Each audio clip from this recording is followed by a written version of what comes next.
First of all, I want to thank the organizing committee for making me an honorary member of this coven.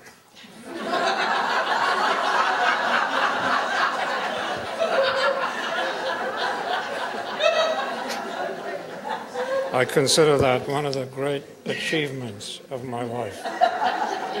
It is. And what I'm going to say here is not about my personal relationship with Rhonda, which was very wonderful and very intense. I have done that in a piece that Nancy asked me to write for the Civil Litigation Manual of the Lawyers Guild, but this is different.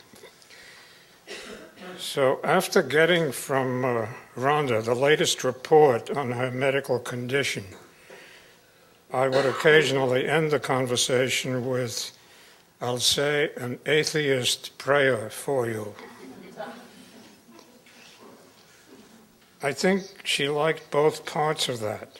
So it may be appropriate if on the day after Yom Kippur, I take Micah 6:8 as the text for my brief remarks. Diligent research has led me to a version attributed to a 2nd century rabbi, which read, "Work hard, love mercy, do justice, and don't become too well known to the authorities."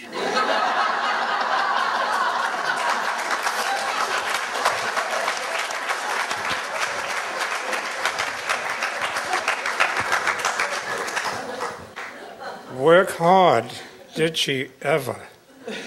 When I said at the CCR event honoring her 2 weeks before her death that she had helped to build her house, her dacha in Noyak, to prove that there was nothing men did that women couldn't do, she corrected me by saying, "Not helped, I built it."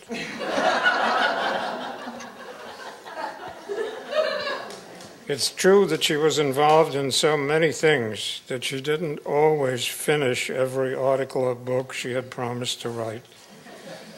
But that's okay. Even her fragments are masterpieces.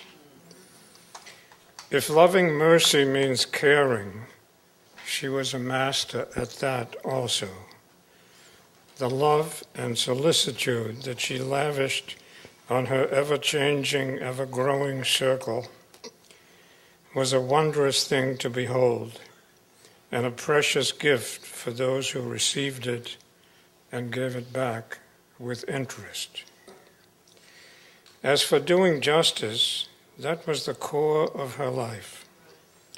It's what sent her to law school, to the center, to CUNY, and to the far corners of the earth, wherever justice needed to be done, amended, or expanded, as when domestic violence needed to be recognized as a human rights violation, rape as a war crime, and the oppression of Algerian women by fundamentalists as worthy of the attention of human rights advocates.